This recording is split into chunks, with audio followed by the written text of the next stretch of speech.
오늘 본문의 말씀에서는 베드로와 사도들이 세 번째로 잡히는 장면이 기록되어져 있습니다. 세 번쯤 잡혀가서 그만 좀 해라 하면은 그만할 만도 하겠죠. 누군가 세 번을 권면하면 마음도 흔들리고 이렇게 하는 것이 맞는지 잘못된 것인지 고민하게 되어 있습니다. 그런데 오늘 본문 말씀에서는 베드로와 사도들이 이렇게 얘기했습니다. 우리는 하나님께 순종할 것이다. 사람의 말보다 하나님의 말씀을 듣는 것이 옳다 얘기하면서 계속 그 일을 하게 됩니다. 그 놀라운 일이죠. 무엇이 이토록 계속 가두고 채찍질하고 하지 말라고 그러고 핍박하고 없이 하려고 했다고 했잖아요. 죽이려고까지 했는데도 우리는 하나님께 순종할 것이다. 이렇게 할 수 있었던 이유는 바로 예수님께서 죽으셨으나 부활하심을 알았기 때문입니다. 예수님께서 죽으셨으나 사망 권세를 이기시고 부활하심으로 승리를 나타내 보이셨기 때문입니다. 이러한 믿음과 부활하신 예수님을 아는 자들의 삶은 지금 상황이 어떻게 되고 있는지, 이 일이 어떻게 펼쳐질 건지, 또 우리들에게 주어지는 좋은 일이든지 어려운 일이 언제 임하게 될 건지, 이건 다 주님께 맡기게 된 것이고 부활하신 예수님을 붙듦으로 지금 이 고백을 하고 있는 것입니다. 우리가 하나님께 순종하는 것이 옳다, 이렇게 얘기를 하고 있죠. 지금 세 번째 갇혔을 때 어떤 일이 일어났다고 기록되어져 있냐면요, 옥에 갇혔을 때 주의 사자가 와서 옥문을 열어줘서 성전에 가서 생명의 말씀을 전해라. 그러니까 주의 일을 계속 하도록 했습니다. 그런데 그 사이에 옥문을 지켰던 사람들도 그것을 보지 못했고 눈 뜨고 보니까 다음날이 돼서 보니까 없어진 거죠. 옥문은 닫혀 있는데 사라진 겁니다. 그래서 어디 간 거냐 찾다 보니까 성전에서 또 예수님을 전하고 가르치고 있더라. 그러니까 하나님을 막을 수 있는 자가 없다. 이것을 보여주고 있는 것이고, 그 하나님이 하시는 일을 막을 수 없다는 우리들의 간증은 나는 하나님께 순종하는 자다를 통하여 나타내신 것입니다.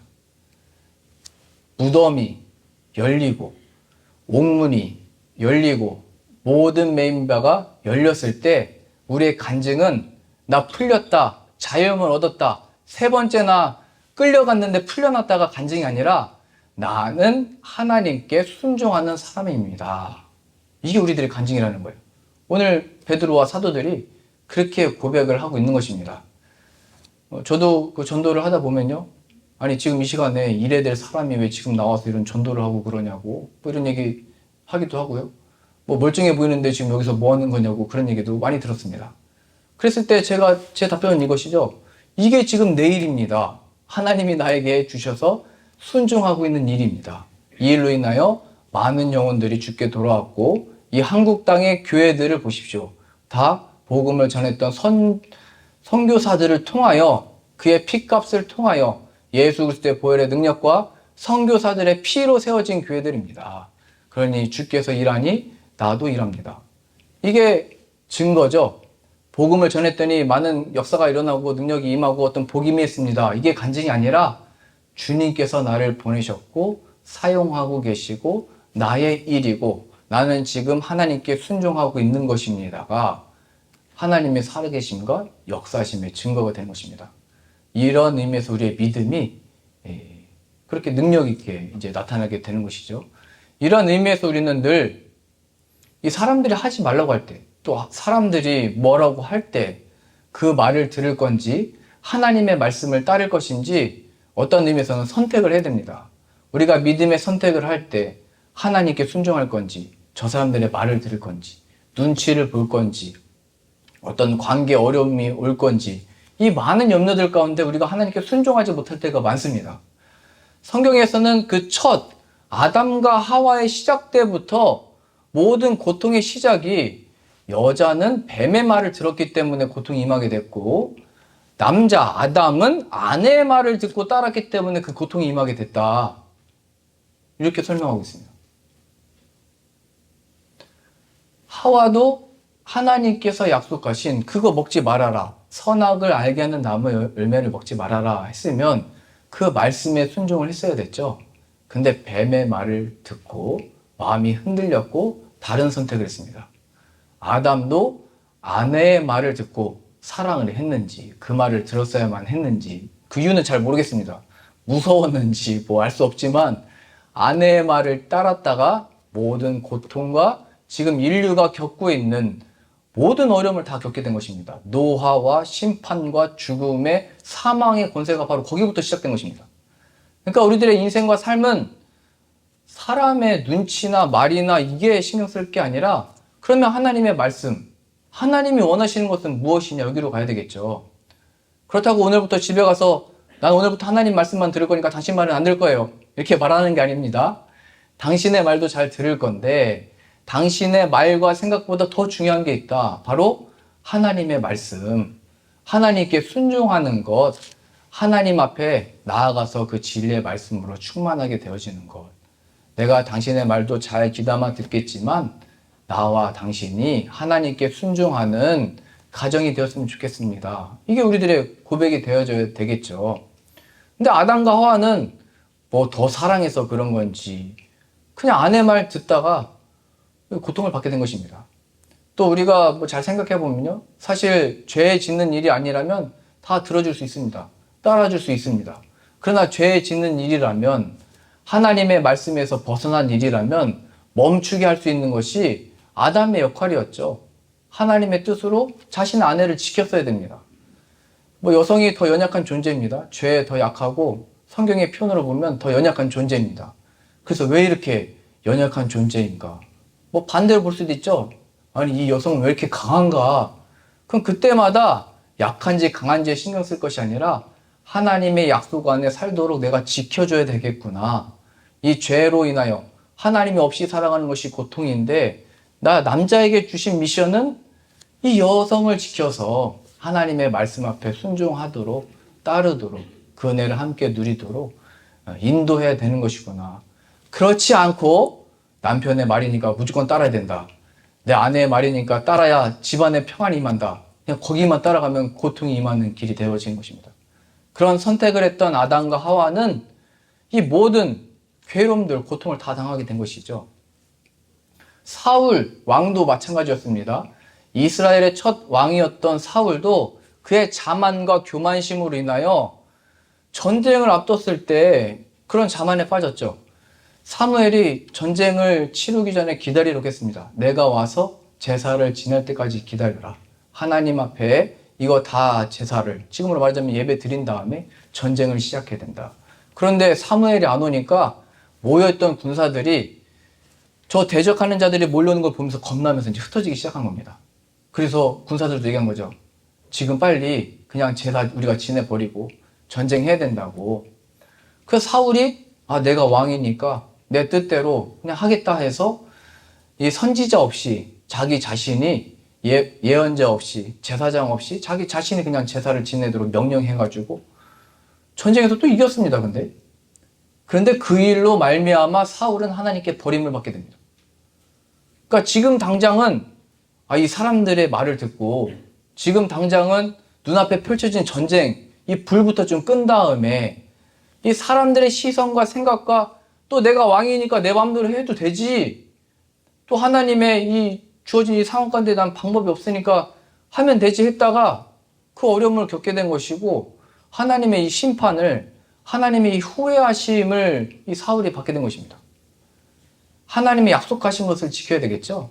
사무엘이 올 때까지, 전쟁이 시작되어지더라도 하나님 안에서 약속되어진 것이 펼쳐지기까지 기다리는 것. 이러한 의미에서 우리들의 인생은 빠른 때와 늦은 때는 뭐 따로 있는 것이 아니라 하나님께 순종하는 것이 가장 빠른 것입니다. 다른 사람들 다 이렇게 하고 있는데 지금 뭐 하고 있는 거냐? 물론 믿는 자들은 더 부지런하고 더 열심히 하고 더 성실하고 더 정직해야 됩니다. 게을러서는 안 됩니다. 게으른 것도 죄입니다. 그런데 더 중요한 것은 하나님께 순종함으로 나아가는 것. 하나님의 때에 나아가는 것이 가장 빠른 것이고요. 가장 안전한 것이고 가장 옳고 가장 좋은 것입니다. 다른 사람들이 다 재빠르게 좋은 거 차지했을 때 늦었다. 내 인생 뭐냐. 우리 인생을 한번 보세요.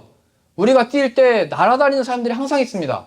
우리가 뭔가 된 것 같을 때 우리가 다다를 수 없을 것 같은 사람들이 항상 있습니다. 나는 늦었다. 내 인생이 이게 뭔가 할 필요가 없죠. 하나님이 나를 부르시고 택하시고 붙드셨으니 지금이 가장 영광의 순간이요. 하나님과 동행하는 순간이 가장 지혜로운 것이요.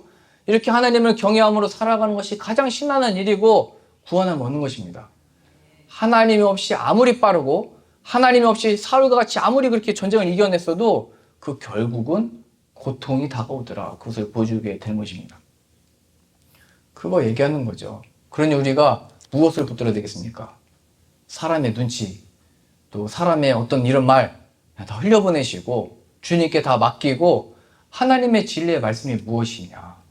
이 말씀에 붙들리고 살아있는 생명의 말씀이 있고 말씀이 육신이 되으신 예수 그리스도가 그 안에 계시니까 베드로와 사도들이 담대하게 얘기할 수 있었던 거죠. 너희들의 말을 듣는 것보다 하나님의 말씀을 듣는 것이 옳다. 너희도 판단해라. 처음에도 그렇게 얘기했고 지금도 너희의 말을 따르는 것보다 하나님의 말씀에 순종하는 것이 옳다. 우리는 계속 할 것이다 라고 담대하게 선포하고 있는 것입니다. 이 말은 단순히 개인의 고백이 아니라 하나님의 살아계심과 그 능력과 예수님을 믿는 삶이 무엇인지가 고백되어지고 있는 것이죠. 이러한 고백으로 나아갈 때 쟤네 죽으려고 그러나? 세 번째 잡혀서 지금 죽이려고 하는데 저 앞에서 자기 목숨도 안 아깝나? 근데 이러한 고백을 하니까 또 놀라운 일이 일어나게 되는데요. 오늘 말씀의 5장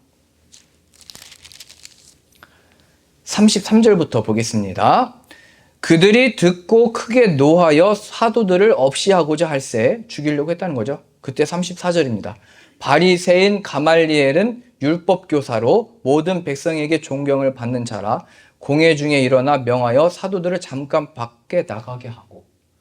이 가말리엘은 사도 바울이 내가 가말리엘에서 배웠다. 그러니까 사도 바울의 스승입니다. 그 당시 때 가장 율법에 뛰어난 교사요, 존경받는 자요, 유명했던 사람입니다. 그 사람이 전부터 3번 잡혀올 때나 같이 있었을 텐데 지금 갑자기 이제 와서 사도들을 잠깐 내보내라고 하고 이 모여있는 사람들에게 권면합니다. 사도들을 죽이려고 하는 사람들을 권면하는데 무슨 권면이냐면 예전에 너희들도 다 기억하지 않느냐. 드다가 400명의 사람을 이끌고 무슨 하나님의 뜻이다. 뭐 하나님의 일이 이것이다. 이렇게 얘기했다가 하나님의 뜻이 아니어서 다 흩어져 버렸다. 그리고 유다라는 사람도 사람들과 함께 뭔가를 도모하는 것 같았지만 결국 하나님의 뜻이 아니었기 때문에 다 흩어졌다. 그러니까 이 사람들도 하나님의 뜻이 아니면 다 흩어질 거니까 그냥 두고 만일 저 사람들이 하는 일이 하나님의 뜻이면 우리가 하나님의 일을 대적하는 일이 되니까 그냥 둬야 된다. 이렇게 지혜롭고 권위 있게 말하니까 다 죽이려고 했던 이 마음도 다 차분해지고 다 내려놓고 풀어주게 됩니다. 근데 풀어줄 때 물론 또 매를 때리고 표현에 의하면요. 또 예수님의 이름을 더 이상 가르치지 말라고 엄히 경고한 다음에 또 내보내게 되는데요. 이 말씀을 통해서 무엇을 우리가 알 수 있냐면요. 이 가말리엘은 이 권위 있는 자들 중에 그대로 있던 사람인데 지금 3번째로 와서 죽이려고 할 때 갑자기 나타나서 갑자기 그 앞에 서서 말을 한 것이죠. 결국에는 사도들과 이 베드로를 지켜내는 역할을 하게 됩니다. 그가 예수님을 아직 모르고 하나님의 영광의 뜻, 율법은 알았지만 율법 교사로서 은혜도 모르는 사람인데 그가 이러한 역할로서 사도들을 지켜내고 있는 것입니다. 지금 베드로나 사도들이 가말리엘에게 잘 보였거나 누군가를 아는 사람이 있었던 것이 아닙니다. 다 대적하는 자요, 위협하는 자요, 매를 들었던 사람인데 갑자기 이 한 사람이 나타나서 풀어나는 일이 일어나도록 쓰임받게 된 것입니다. 우리가 아는 사람이든 모르는 사람이든 하나님께 순종함으로 나아가면 꼭 이렇게 돕는 사람들이 있다는 것을 보여주게 됩니다. 그 사람이 믿는 사람이든 믿지 못하는 사람이든 상관없이 하나님은 다 사용하시더라. 하나님이 하시는 일을 막을 자가 없더라. 이것을 보여주게 되는 것입니다. 지금 베드로와 사도들이 고백한 것은 이제 잠시 잠깐 그렇게 안 하겠습니다. 우리도 가서 좀 자중하겠습니다. 이런 고백을 한 게 아니라 우리는 계속 이 일을 할 거다. 뭐 죽이려면 죽여봐라. 뭐 이렇게 했던 것인데 그러면 끝나야 되잖아요. 근데 하나님이 그들 중에 하나님의 편에 서도록 유력한 자를 세우셔서 그 입을 열게 하시더라. 우리가 인생을 살아가면서 이런 하나님을 배우는 거죠. 내가 면접을 볼 때 하나님을 고백했다가 어떻게 되는 거냐? 또 많은 사람들 가운데 내가 프로젝트를 얘기하는데 하나님 없는 이 사람들, 신앙과 믿음이 없는 사람들 속에서 내가 어떻게 살아남을 거냐? 어떻게 잘 말할 거냐? 하나님을 의지함으로, 하나님을 바람으로, 소망함으로 나아가라. 그러면 그 자리에 꼭 예비하신 도움의 손길이 있는 것입니다. 믿는 사람이 내 면접관이라고 더 좋은 점수를 주는 게 아니고요. 신앙과 믿음이 없어도 하나님이 그 사람을 쓰시면 합격이 되는 것입니다. 내가 아무리 뭘 잘 치러냈어도 하나님이 합격하지 않으면 떨어지게 되어 있는 것입니다. 아무리 좋은 의사를 만나게 돼도 하나님이 그 손을 들어 쓰지 않으면 어려움을 겪게 되는 것입니다. 그 하나님을 경외하는 마음으로 나아갈 때 지금 갑자기 가말리엘이라는 사람이 나와가지고 그들을 보호하고 지키는 일에 쓰임을 받고 있는 것이죠.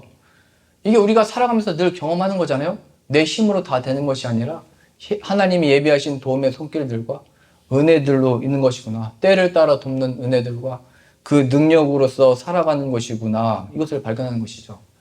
저도 그 방학 때마다 군사훈련 한 달씩 받을 때요. 정말 그 예배 드릴 수 없어서 마음이 답답할 때 드럼만 봐도 막 눈물이 났다고 했잖아요. 일주일에 한 번 그 가면은 이 찬양했던 순간이 정말 기쁜 거구나. 그거 다시 은혜 받고 이제 돌아가서 뭐 한 번 가면은 한 6과목 정도씩 이렇게 배우고 시험을 치릅니다. 근데 그 시험을 치를 때 70점 밑으로 내가면 꽈락이 되거든요. 그러면은 다음에 또 훈련 받으러 다시 와야 돼요. 한 달을. 그래가지고 절대 70점 밑으로 내려가면 안 된다. 그래서 모든 과목들 잘 배우고 그 군사 공부를 해가지고 시험 쳤어야 됐습니다. 그런데 제가 어느 날인가 굉장히 시험 치는 날이었거든요. 몸살 감기가 걸린 거예요. 그래서 교관이 그날 그 지휘하고 전략 전술을 이제 말하는 그걸 테스트 받는 날이었는데 그날 교관이 이렇게 하고 이렇게 하면은 점수 잘 받을 거다. 또 이렇게 지시하고 여기는 이 사판을 보고 지형짐을 잘 보면서 이렇게 지휘하고 이렇게 명령을 내려야 된다. 다 가르쳤습니다. 이제 해봐라면서 평가를 하는 거예요. 근데 제가 그날 몸살 기운이 걸려가지고 너무 아파가지고 제 입으로는 제가 몸이 안 좋아서 오늘 하기 어려울 것 같습니다. 다음에 하고 싶습니다. 이렇게 되면 감점이거든요. 왜냐면 군인이 추운 게 어딨냐. 너 몸 관리 네가 잘해서 잘못했으니까 네가 감점이다. 이렇게 되니까 아프다고 말도 못해요. 큰일 났다. 이거 어떻게 되냐 하다가 근데 제가 그때 그걸 발견했어요. 가르친 건 교관이지만 점수를 매기는 건 옆에 있는 조교다. 근데 그 조교를 봤더니 어디서 많이 봤던 사람이에요. 그 사람이 누굴까 했더니 신학교 동기예요. 그래서 제가 시험을 다 치른 다음에 친구를 만났어요. 반갑다고 얘기했습니다. 야, 너 잘 지내냐? 어떻게 해서 이런 데서 만나냐? 지금 여기서 군사훈련 받는 사람이 3,000명인데 여기서 조교로 네가 있고 내가 너를 만나는 게 참 신기하다. 그리고 나서 이제 뭐 점수를 했다 저랬다는 얘기 안 했습니다. 그리고 나서 나중에 점수를 봤더니 제가 제일 거의 못했던 것 같거든요. 아파가지고. 근데 거의 1등의 점수를 줬어요. 야, 이거 하나님이 예비하신 은혜다. 물론 잘 안 하고 못했는데도 하나님 좋은 점수 주신다 이런 게 아닙니다. 제가 그때 뭘 깨달았냐면요. 하나님이 이거 70점 밑으로 안 떨어지게 하셨으니까 이제 부대 가서도 전도해야 되는 거구나. 부대 가서도 복음 붙들고 예수님을 가르쳐야 되는구나. 이런 마음을 얻게 된 거죠. 그래서 제가 부대 가서도 설교를 하면요. 지금은 여러분들이 화장하고 빛나는 모습으로 저를 보시잖아요. 조명도 받고. 근데 군대 가면 무조건 까만 머리입니다. 군대 가면 다 고개가 숙이고 조는 거죠. 자는 거죠. 까만 머리 앞에서 설교하는 게 얼마나 힘든데요. 지금 저는 얼마나 행복한지 모릅니다. 그래서 제가 그 까만 머리 볼 때마다 하나님이 나를 붙이셔가지고 여기서 설교하도록 하셨지. 하나님이 이걸 감당하려고 이 고난과 이 핍박과 아무리 말을 해도 일어나지 않는 소리 질러도 그냥 한번 들었다가 다시 고개 숙이는 초코파이 먹고 싶어서 햄버거 먹고 싶어서 오는 교회 이 영혼들 불쌍히 여기 주십시오. 근데 제가 그걸 버티고 1년 동안 설교할 수 있었던 이유가 그때 예비하신 만남과 도움의 손길을 통하여 이 살려내도록 허락하신 자리지. 그래서 제가 그때 엄청 고민했습니다. 그때 얼마나 제가 27인가 설교할 때니까 잘 못했겠죠. 그냥 너무 딱딱하게 설교하고 그러니까 어떻게 됩니까? 그랬더니 새 친구들을 거기서 뭐라고 하죠? 보내주셨습니다. 그래서 이제 신학생들하고 또 밴드 할 수 있는 친구들 모여서 그때 피스메이커라는 밴드를 만들었습니다. 그때 유명했던 밴드가 뭐 있는데요. 그래서 그 밴드를 결성해가지고 그때 가요 부르는 애들처럼 되게 똑같이 불렀거든요, 애들이. 그래서 그 애들 찬양단 세워가지고 행사도 열고 찬양도 하니까 눈을 뜨더라고요, 그때. 물론 제가 제일 영향력이 있는 거는 여자 연예인이 와야 은혜를 받는다는 걸 몰랐는데 뭐 남자밖에 없으니까요, 거기. 우리 할 수 있는 거 하자. 그래서 드럼도 갖다 놓고 악기도 치고 율동도 하고 하니까 그때부터 깨어나고 이 은혜들이 있더라고요. 그래서 하나님이 예비하신 손길들이 다 있고 내가 다 못하지만 그때 준비되어진 사람들 하나님이 세우시고 그걸 훈련 받을 때부터 나올 때까지 계속 경험을 하니까 그 하나님을 의지함으로 하는 것이죠. 그래서 부대원 400명 중에 한 150명이 부대 나와가지고 예배드리고 그랬어요. 얼마나 은혜롭고 좋았는지 몰라요. 늘 하나님이 예비하신 은혜가 있다. 제가 그 독일에서 클래식 그 연주 선교팀을 만들어가지고 영국에 한번 갔다고 했잖아요. 그때 현지 교회들 한 두 군데 교회, 또 한인교회 이렇게 방문을 하면서 연주회도 하고 복음전도 집회도 하고 기도회를 열었습니다. 그럼 그때 영국 분들도 오시고 한인 분들도 오시는데 하나님 이런 마음을 주셨어요. 야, 너희 교회가 지금 준비해가지고 뭐 신앙 고백문 다 썼거든요, 그때는. 그래서 이거 다 걸고 홍보하고 하는 거 중요하지만 거기 있는 교회들, 한인 교회들도 살려야 된다 이런 마음을 주셔서 우리 갈 때 그 2개 교회를 더 한인 교회를 초대해서 같이 합창을 했습니다. 그러면 그 시너지가 엄청나거든요. 저희도 20명, 또 거기 있는 한 25명 같이 하고 또 15명 또 멀리서 한 4시간 버스 타고 오고 그랬더니 한 50명이 되는 거예요, 합창 인원이. 합창 인원이 50명이면은 립싱크해도 그냥 다 됩니다. 50명이 그 힘이 있거든요. 티가 잘 안 납니다. 하나님 은혜의 그 풍성함이 있는데, 근데 이거를 해외에 있다가 다른 나라에 있다가 모이다 보니까 연습할 시간이 없잖아요. 그래서 이제 주일날 특송으로 영국 분들 앞에서 이제 합창을 하기로 했는데, 토요일 연습할 때 한 분이 어떤 교회에서 오신 분이 그런 얘기 하는 거예요. 나는 이런 데 안 쓴다고. 또 사람들이 있는 데서 노래 같은 거 안 부른다고. 찬양도 아니고 그냥 노래라고 하더라고요. 제가 계획하고 하나님의 뜻대로 이루어지고 다 될 겁니다. 은혜 받을 겁니다 했는데 그런 사람 한 명 딱 나타나면은 저런 사람이 왜 꼭 있지? 뒤로 따로 불러내야 되나? 제 막 마음이 좀 다 같이 모여서 으쌰으쌰 할 때 꼭 분위기를 망치는 사람이 있어요. 꼴보기도 싫잖아요, 그 사람. 제 솔직한 심정이었거든요. 근데 이 성교 와가지고도 그럼 여기까지 왜 온 건가 지금? 하나님 어떻게 됩니까? 그런 마음이었어요. 여튼 그런 답답한 마음으로 화음도 잘 안 나오고 합창을 하고 나서 그 다음 날 이제 주일 예배 시간에 그 영국 분들 앞에서 이제 설교도 하고 특송도 하고 다 한 거예요. 근데 마지막에 합창 다 같이 모여서 영어로 합창을 하는데 다 나올 때 갑자기 연습 안 났던 분이 제일 늦게 걸어서 막 나오는 거예요, 급하게. 그래가지고 합창을 같이 했어요. 그래서 제가 끝나고서 다 물어봤어요. 아니 어제 그렇게 연습을 못 하셨는데 어렵지 않으셨냐고. 그랬더니 밝게 웃으면서 이런 얘기를 해요. 오늘 갑자기 주일 이렇게 합창하는 모습, 나가는 모습 보면서 갑자기 마음에 어떤 감동이 와가지고 내가 안 나가면 안 되겠다 라는 마음이 갑자기 들었대요. 그래서 자기도 모르게 막 급하게 나오게 됐고 같이 했대요. 그래서 제가 영상도 다시 보니까 저도 같이 합창을 했으니까 뭐 어떻게 했는지 모르잖아요.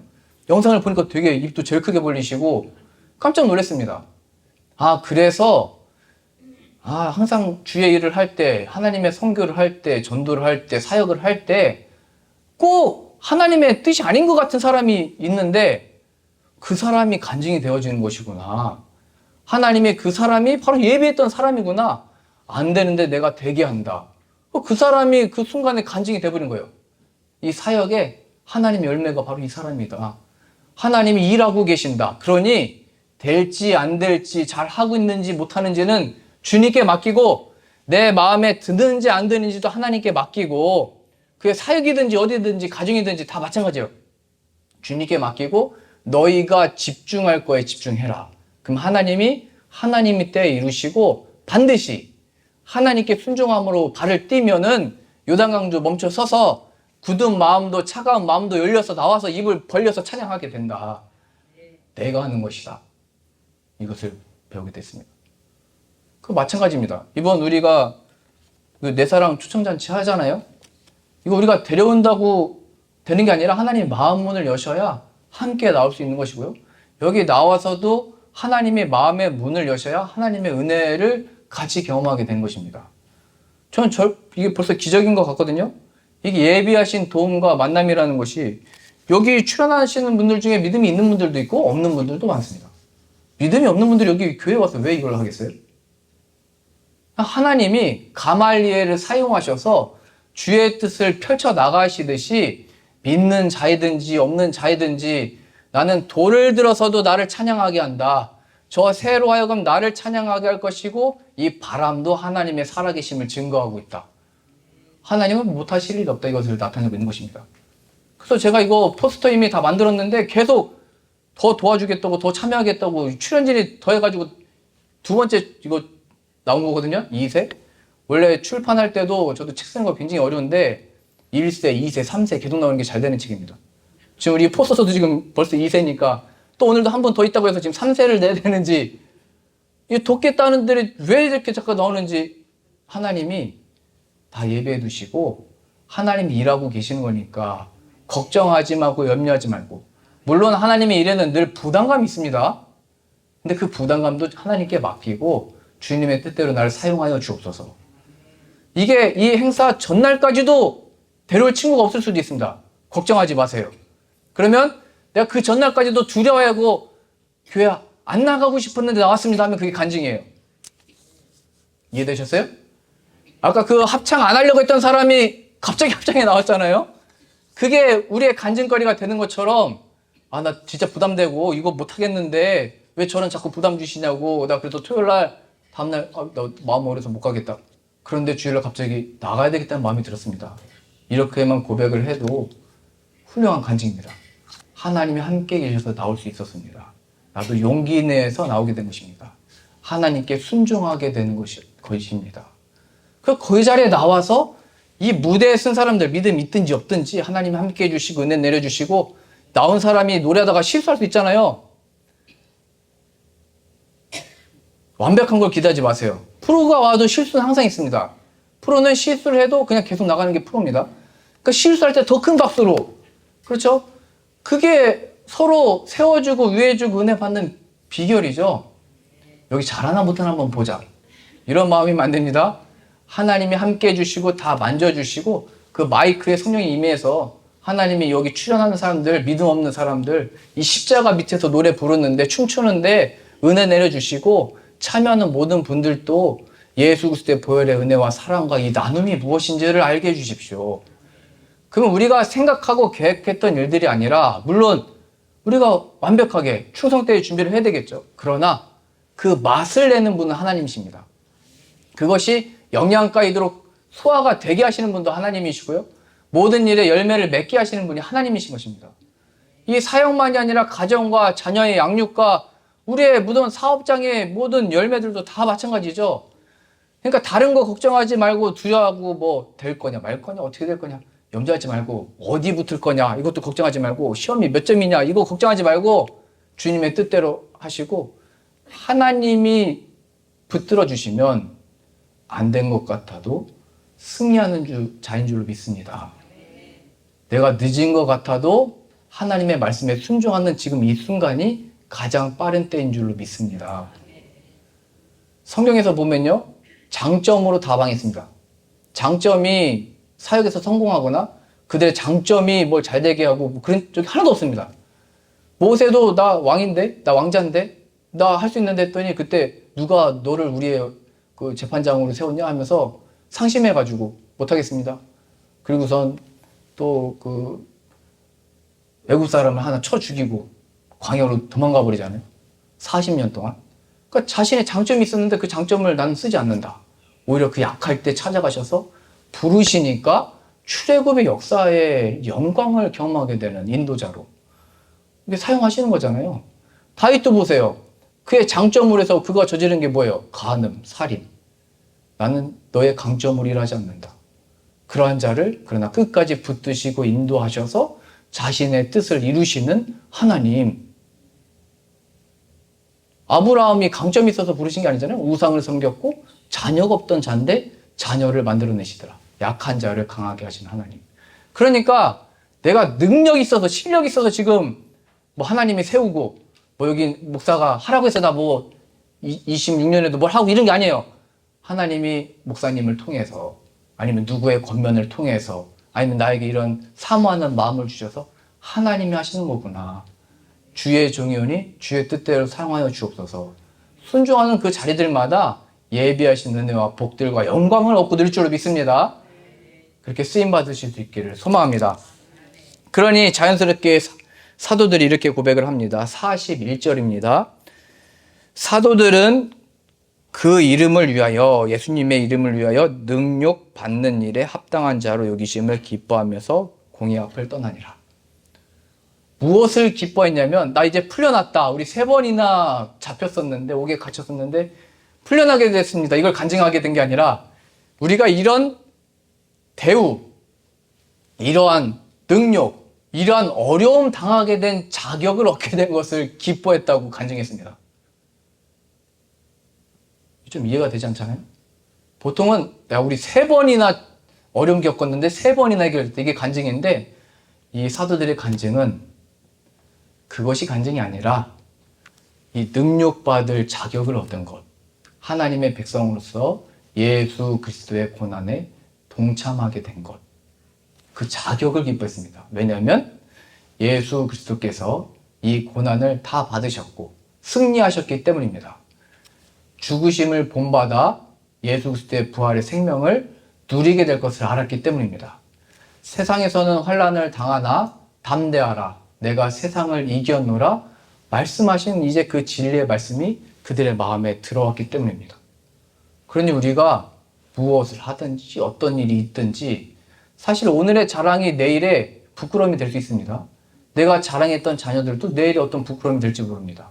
나에게 펼쳐졌던 복들도 오늘의 자랑이 내일은 하나님의 부끄러움으로 만드시는 순간들을 많이 경험했을 것입니다. 왜냐하면 나는 그걸로 일하지 않고 진리의 말씀, 말씀이 육신이 되으신 예수 그리스도를 통하여 일한다. 너의 강함이 아니라 약할 때 강함이 된다는 것이 무엇인지를 나타낼 것이다. 그래서 내가 너를 통하여 일할 거니까 겸손히 순종하여 나를 따르라. 오늘 우리에게 이렇게 말씀하시는 것입니다. 이 일로 인하여 이제 베드로와 사도들은 감사함으로, 기뻐함으로 그 고난을 감당하고 부활의 생명을 맛보게 되어집니다. 그래서 성전에 있든지 집에 있든지 어디에 있든지 예수님을 가르치기와 전하기를 힘썼더라. 모든 염려와 걱정을 하나님께 맡기고 자신들에게 주어진 사명을 감당하더라. 그것이 주의 교회들이 온 유럽 땅과 세계 열방의 교회들이 세워진 일의 역사로 나타나더라. 그러니 우리들의 많은 지나갈 것들, 마음의 염려와 걱정과 기쁨들 다 주님께 맡기고 하나님의 뜻만이 완전히 시험을 받는 이 사역과 삶과 가정과 자녀되게 하여 주옵소서 기도하고 그 영광을 얻고 드리는 이 하나님의 선교에 복되게 쓰임받는 저 여러분들 다 되실 수 있기를 소망합니다.